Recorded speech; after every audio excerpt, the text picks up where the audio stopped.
G'day, I'm Dave Robertson, and this is your Ottawa real estate market update for November 2017.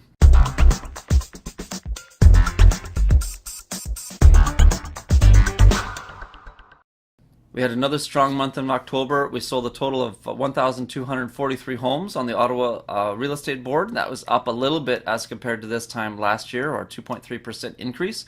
And it's just yet another month where we had higher units sold. And if you add up all those months, almost every month this year was higher units sold than the year before.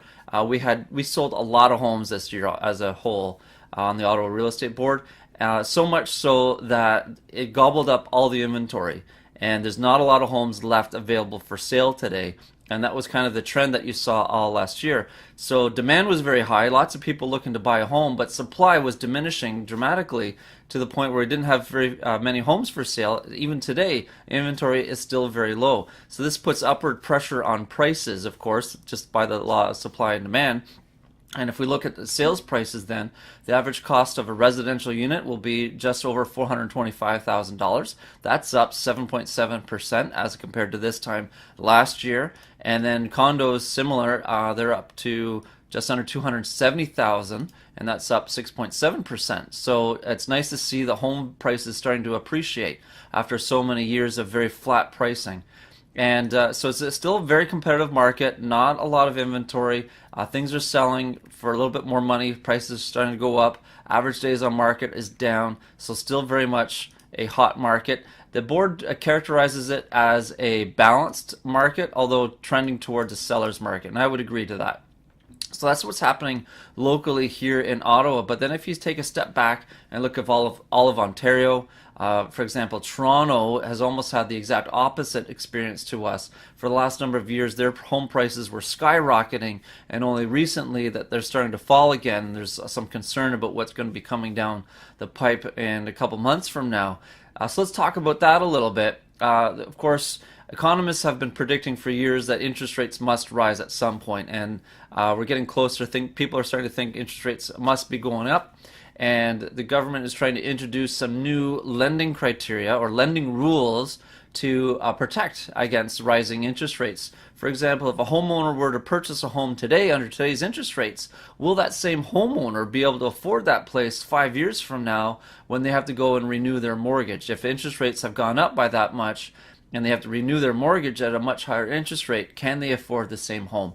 And so they're introducing these new lending rules. They already introduced one a little while ago for buyers with less than 20% down payment, but now they're introducing a new rule for buyers with 20% or greater down payment. So this new benchmark is saying that they no longer have to qualify at the competitive mortgage rate, but they now have to qualify at a benchmark rate or a stress test. They're adding 2 percentage points above their contracted mortgage rate.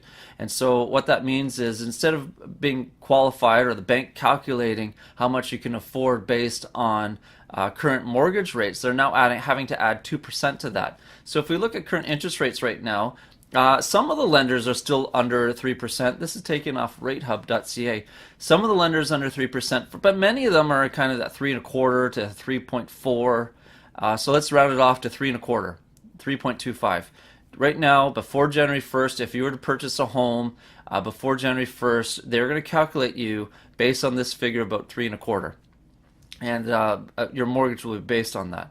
But starting January 1st, your rate may be 3.25, but they now have to qualify you at 5.25. And of course, that means that under the calculations anyway, your mortgage payments will be much larger, and you'll be able to afford much less in terms of a mortgage. And so what happens then is your buying power is going to drop dramatically. So if you're thinking about buying, you may consider to purchase that home today or before January 1st anyway. It doesn't mean you have to move in by January 1st. It just means that you have to have a locked-in agreement of purchase and sale to qualify under these old mortgage lending rules. Otherwise, you wait till 2018, you're now under these new rules, and your buying power is going to drop dramatically. How much? Let me just show you. So if we do a mortgage affordability calculation, and this is taken off of Scotiabank, and you can play with this yourself, but I've made some assumptions. If you take a family who has an annual income of $100,000 and I've made some assumptions for this is monthly figures, so annual income, taxes, heating costs, maybe you have a car loan, a visa payment, whatever, some debt servicing going on there. And if under the old lending rules, they would qualify you at the current mortgage rate of 3.25 amortized over 25 years, that family today could afford a home of $479,000. That same family, however, if they wait till January 1st, same assumptions up here. The only change is the interest rate. They have to calculate you now with the stress test, the added 2%. So it now becomes 5.25. That same family can only afford a home of $390,000 starting January 1st. And so that is a $90,000 price difference in what you can afford. And that represents about an 18% decrease in a person's buying power. So to wrap this up, if you're a buyer, you may consider shopping now, finding that right home, and being approved under these old lending rules. If you're a homeowner trying to sell, though, consider this. It's not to say that your home value will go down by 18%, but understand that the buyer's purchasing power will go down by 18% starting January 1st. And so, I mean, that will have an adverse effect. We can agree on that on pricing. There's going to be fewer buyers who will approve then for a home of your type or your price range. Or expressed another way, the current buyer pool, the pool of people who currently qualify for a home of your price range, that pool is going to be diminished greatly starting January 1st. There will no longer be as many people who will qualify for a home of your type or size or price range. So if you're thinking about selling, consider putting your home on the market now even. Inventory is still very low. There's still lots of demands. Homes are still selling, and we can even negotiate a long closing date, so you don't necessarily have to be moving in the winter. But I've just did a deal where we extended the closing date all the way to the end of March as an example. So give me a call if you have any questions. I'd love to sit down with you and put a strategy together to make sure that your next real estate transaction goes as smoothly as possible.